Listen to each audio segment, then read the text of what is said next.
Yeah, it's not Green's kitchen. I mean, there's the kitchen, but this is the bar. We're in the tiki shack, and it's Green's cocktail hour, everybody. All right.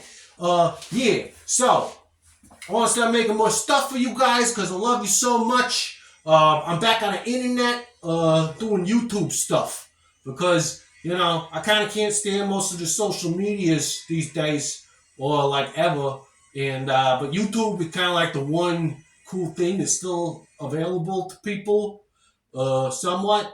Anyway, yeah, you guys know I like to cook and I like cocktails. So right now, I'm thinking about what I'm gonna do for my next cooking video, but for now, I want to do a nice cocktail for you. I don't know if you guys ever heard of a Negroni, but it's a pretty delicious drink. We're gonna do that right now. It's a kind of a pretty drink too, so you want to have like a nice glass. Normally, I would like to serve it up in like a martini glass. You can picture what that looks like. It kind of looks like that, with a stem. It goes like that, yeah. Like James Bond and shit. But I ain't got none of those.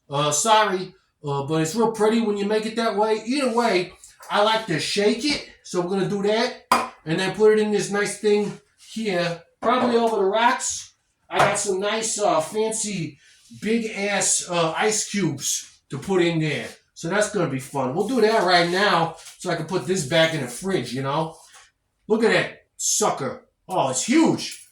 Some people think that's like better for the booze because it's like, I don't know, less surface area or more surface area. I don't really know the math or math in general, but, you do it however you want. You could stick like a bunch of crushed ice in there and probably still be good.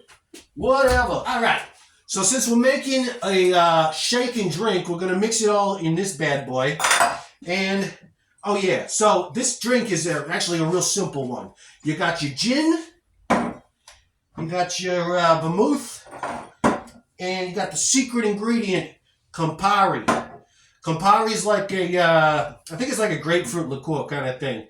But it's like a special Italian bitter liquorino or whatever like that. So, this stuff, sweet vermouth or vermouth rosso, as they like to say in Europe, it's, there's a bunch of different brands of it. I'm not buying stuff from Martini right now because that company's doing some fucking shitty stuff. But you find all sorts of this stuff. This one's called Cinzano or Cinzano, like sinning. And then, of course, the gin. You can pretty much use whatever kind of gin you like. Sometimes you want like a fruitier gin, and that's going to affect the flavor. I kind of go with whatever's decent that I can get my hands on. Like if it's sitting next to the fucking door and you can just grab it and go, then, that's the best one to get. But, as far as my favorite gins to use, Bombay's decent. I also really like, the classic, now what the fuck is it called? Not Hendrix. I don't want to use that for a Campari, for a Negroni. Tanqueray, that's the one. Anyway, right now I got Bombay Sapphire because I drank all the Tanqueray. Go figure, whatever. But it's still going to be delicious, and it's real easy proportions. You just do 1 to 1 to 1. So normally you could like fucking use one of these bad boys and really measure it out. But I don't really like to do that. That doesn't seem like enough gin to me, so I'm going to add a little bit more. And, screw the measurements. You figured as long as you're putting about the same amount in, or maybe a little more Campari if you really like that Campari flavor, or if you really like the gin flavor, you can tune it up to the way you like it. That's the way it works when you got a drink that's only 3 ingredients. You could go all over the place with that stuff. You could make it like 1 to 1 to 3 or something. I don't know. Just make sure it fits in the glass, all right? All right. Then we got the sweet vermouth. You're going to do about the same. All right. Looks good, buddy. Yeah. Oh, put a cap back on the gin in case it spills. Ooh, wouldn't want that. And then, of course, the Campari.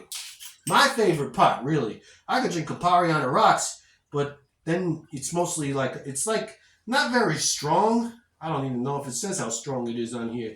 But, it's like a liqueur. Yeah, it's like 25%. That's not very strong. So, you drink this all night, you're just going to be real hungover from all that sugar. But yeah, so there's your drink. You gotta get some regular ice in the shaker, because you're gonna shake it up. And you want, these big chunky ice cubes don't work so good. I mean, these are already a little too big for this kind of thing, but I think it'll work out just fine. And then you shake it like this. Yeah, baby, shake it. Shake it up real good. I saw a thing where they were talking about why bartenders always shake it up like this. And it was an article, and I didn't read it for obvious reasons. But I'm pretty sure the reason you do that is so you can hear when the ice is melting. And when the ice is melting enough, then you know it's fucking ready. It's not ready yet. Look, shake it real good. Yeah. Like salt and pepper. Except they pushed it. They didn't shake it. It's kind of like pushing. A little bit like that. Alright. Sometimes I like to just do this too. I think that's an effective method as well. You shake it how you want, baby. Do whatever you want. Alright. I don't know why I'm saying baby so much these days, but it works. I'm into it. Alright. Alright, we're going to go with that. Let it all drain out of the cap. And it might get a little messy, but that's okay. That's why we got a nice flat granite bar here made out of real granite that I made myself. And then you just pour it on in there. Should have a nice reddish color. And I made way too much, but you can put the rest in here. Oh my God, I made way too much. There's some in here too.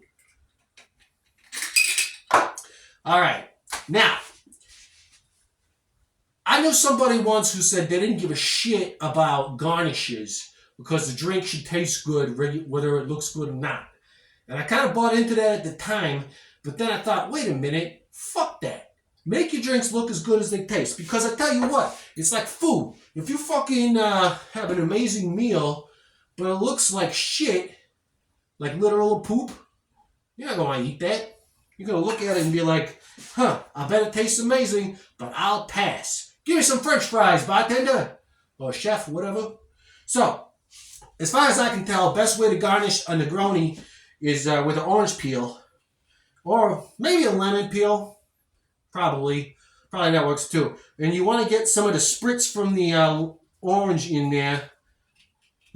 Try to get some of that juice. People might think that's bullshit, but I promise you, there are drinks that you can make where you fucking light this thing on fire because you squirt that juice in there.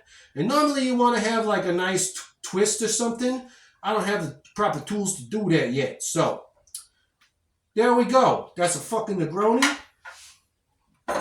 You can make, obviously I made too much. So if anybody wants to come over and share some, good luck finding me.